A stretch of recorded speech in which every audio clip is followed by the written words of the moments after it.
Hello, students. In this video, we'll work on solving equations, but we'll use our new skills of combining like terms and the distributive property to help out. Take a look at number 1. I know in an equation that I like to treat the equal sign like a fence.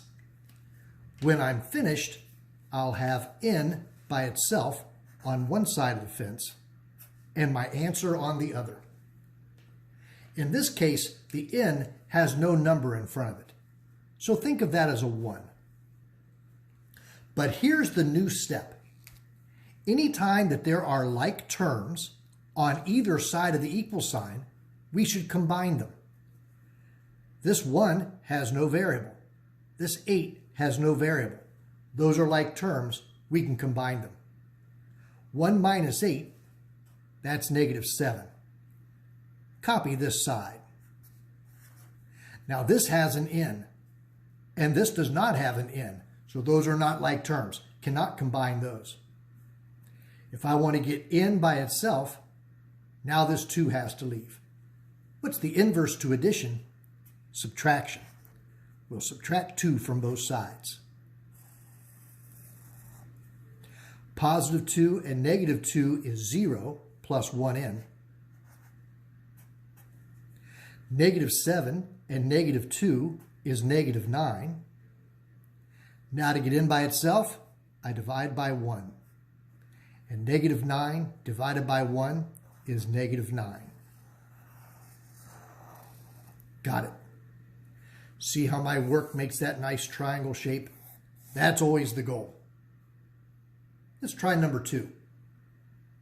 In number 2, I'll think of my equal sign as the fence.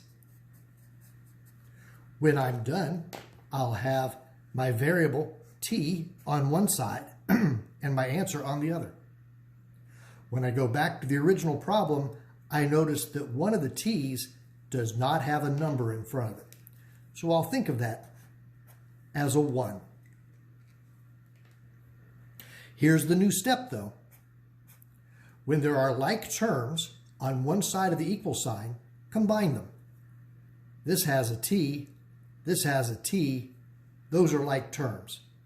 Combine 1t with 3t, that's 4t. Copy the 24. Now I'd like to get t by itself. The t and the 4 are being multiplied.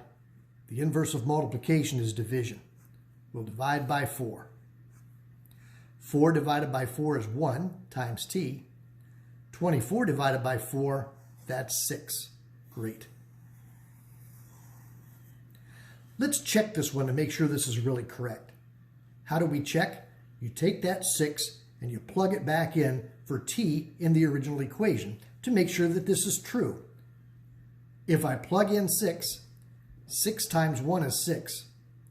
6 times 3 is 18, and 6 plus 18 is 24.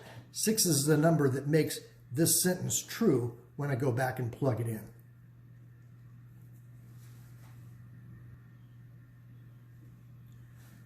Now for number 3, let me think of my equal sign as a fence. When I'm finished, I'll have z on one side of the fence and my answer on the other. Look for like terms. This does not have a variable. This does not have a variable. Those are like terms and I can put them together. 4 minus 10, -6.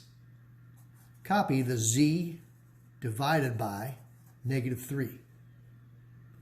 Now I'd like to get z by itself, so the -3 has to leave. The z and the -3 are being divided.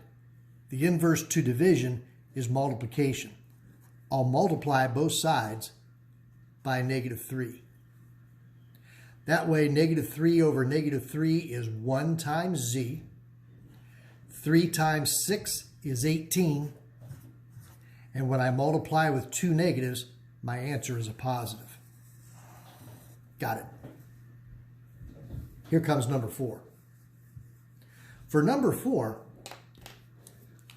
I have some work to do on both sides of the equal sign. On the right-hand side, I have like terms. Let's combine -4 and -7. On the left-hand side, I can distribute the 11 to get rid of the parentheses. I'll multiply 11 times x and 11 times 6.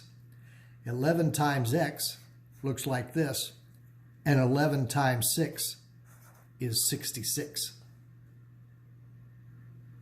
Now when I'm done, I'll have x by itself on the left, my answer on the right. To get x by itself, I need to get rid of the 66. And the inverse of subtraction is addition.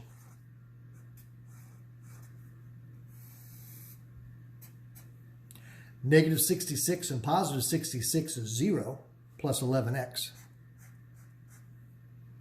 When I combine a negative and a positive, I subtract, take the sign off the larger number. Now use division to get x by itself.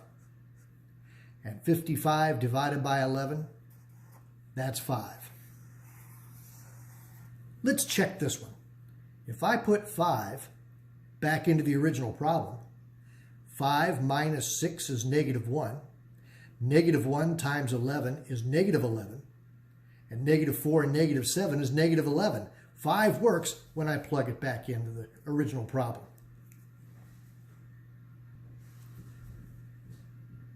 Now here's the most difficult equation so far.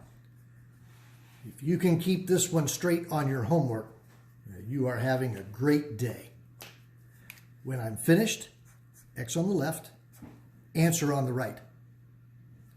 I notice on the right-hand side, I have like terms.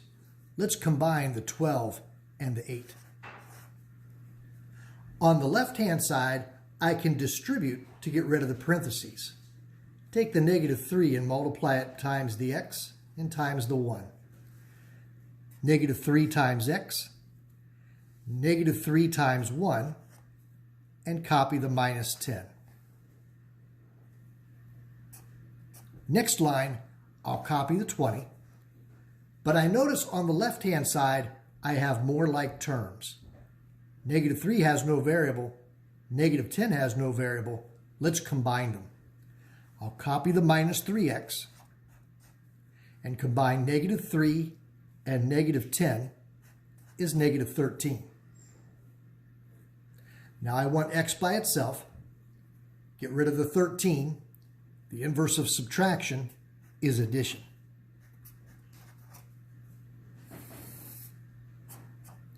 -13 and +13 is 0 plus -3x.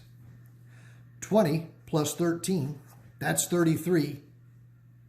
Now divide. And when I divide a positive by a negative, my answer, of course, is negative. All right, these are challenging. Go do your best.